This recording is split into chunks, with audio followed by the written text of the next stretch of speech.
Excuse me. Hi, నా పేరు ప్రకాష్. నా పేరులో క్యాష్ ఉన్నట్టే నా చేతిలో ఫ్లాష్ ఎప్పుడు ఉంటుంది. మోడలింగ్ ఫోటోగ్రాఫర్ కచ్చాక్. Can I have your photograph? No. At least the eyes, just the nose. No. Okay fine. The lips? No. Come on, say something. No. No. No. No. అయినా నా ఫోటో మీకెందుకు? Look miss, excuse మీ.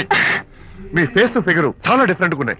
మీరు కనుక modelling లైన్కి వస్తే బ్రహ్మాండంగా shine అవుతారు. ఓహో సారీ, మోడలింగ్ ప్రొఫెషన్ నాకు ఇష్టం లేదు. కచ్చాక్.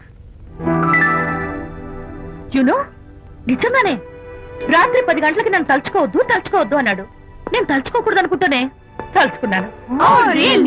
అది రియల్లో భ్రమ నాకు తెలియదు కానీ I really touched him. Practical గా అలా బయటకు తోస్తాను. I'm totally confused. అయ్యో, నేను చెప్పి చూడండి, అతను వస్తున్నాడే. చూడండి, కనిపిస్తున్నాడా? ఎవరో కనిపించట్లేదే.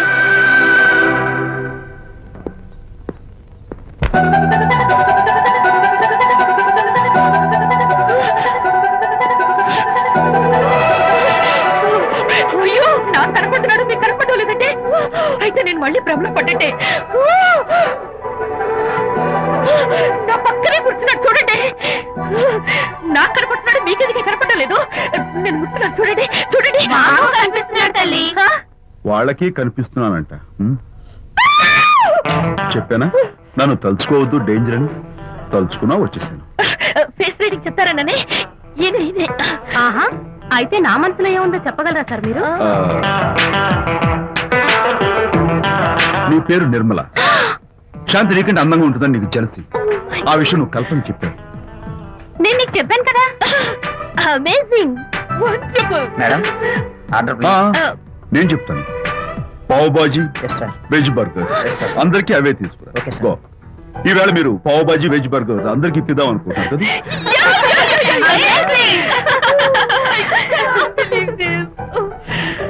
చూడండి, జీవితంలో ఒకసారి కలిసిన వాళ్ళని మళ్ళీ కలుసుకోవడం నాకు ఇష్టం ఉండదు. తలుచుకోవద్దని చెప్పాను, అయినా తలుచుకున్నాను. ఇక నుంచి నన్ను అస్సలు తలుచుకోవద్దు, నేను కలుసుకోను. బాయ్.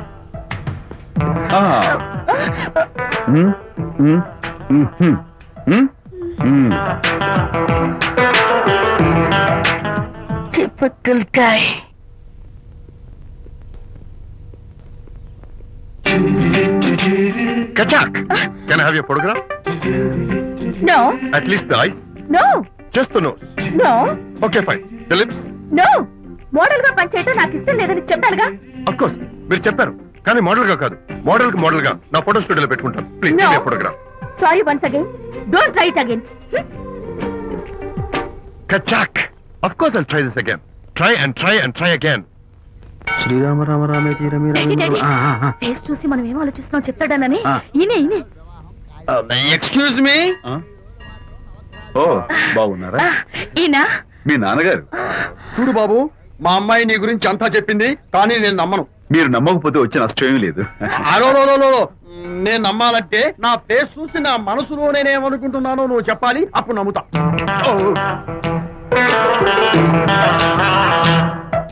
మీకు మీ ఆవిడంటే చచ్చంత భయం. ఇంటికి వెళ్ళాక ఏ నవల అడ్డం పెట్టుకుని మీ ఆవిడని తిట్టాలా అని ఆలోచిస్తున్నాను. కరెక్టేనా? అబ్బో, నాకు మా అమ్మాయికి తప్ప ఇంకెవరికీ తెలియని టాప్ సీక్రెట్ చెప్పావు. నువ్వు సామాన్యుడు కాదు బాబు. ఇప్పుడు నేను గుడికి ఎందుకు వచ్చానో చెప్పగలవా? Very simple. మీ అమ్మాయికి మంచి సంబంధం దొరకాలని, త్వరలో పెళ్లి కావాలని ఆ దేవుడికి అర్చన చేయించడం కోసం వచ్చారు. రైట్? సూపర్. తర్వాత అవతల అర్చన క్యూ పెరిగిపోతుంది, వెళ్ళండి. అలాగే. అమ్మాయి ఎందుకు జనం మధ్య నలిగిపోతుంది, తమరు వెళ్ళండి. అది నిజమే. మీ డాడీ కోరిక త్వరలో నెరవేరబోతుంది. కాకపోతే నేను నా వైఫ్ నవలా ఎవ్వరికి చెప్పను. థ్యాంక్స్. కాకపోతే ఇది అరేంజ్ మ్యారేజ్ కాదు, లవ్ మ్యారేజ్. లవ్ మ్యారేజా? Love marriage. మీరు ఓ వ్యక్తిని లవ్ చేస్తున్నారు. నేనా? ఎస్. అతను ఎవరో మీకు తెలుసు. తెలుసా? తెలీదు. తెలీదా? తెలుసని తెలీదు, తెలియదని తెలుసు, తెలిసి తెలియని అయోమయ తెలిసి తెలియని అయోమయ పరిస్థితిలో ఉన్నారు. అదెవరో మీరు చెప్పొచ్చుగా. అవసరం లేదు. మీరు కళ్ళు మూసుకుని ఓం లవ్వాయన మహాని గుర్చుటూ 3 సార్లు ప్రదక్షిణ చేసి ఆ తర్వాత కళ్ళు తెరిస్తే అతను ఎవరో మీకే తెలుస్తుంది. It's really exciting. ఓం లవ్వాయన మహా. లవ్వాయ నమః. ఓం లవ్వాయ నమః. ఓం లవ్వాయ నమః. ఓం లవ్వాయ నమః. కంగారు పడకమ్మా, నీ కాబోయే వరుణ్ నేను కాదు. శీఘ్రమే కళ్యాణ ప్రాప్తి వస్తూ కళ్యాణ గడియలు రాకెట్ వేగంతో దూసుకొస్తున్నాయి. నువ్వు ప్రేమించిన వాడు మేఘాల్లోంచి ఆగమేఘాల మీద శరవేగంతో రాకెట్లా దూసుకొస్తున్నాడు.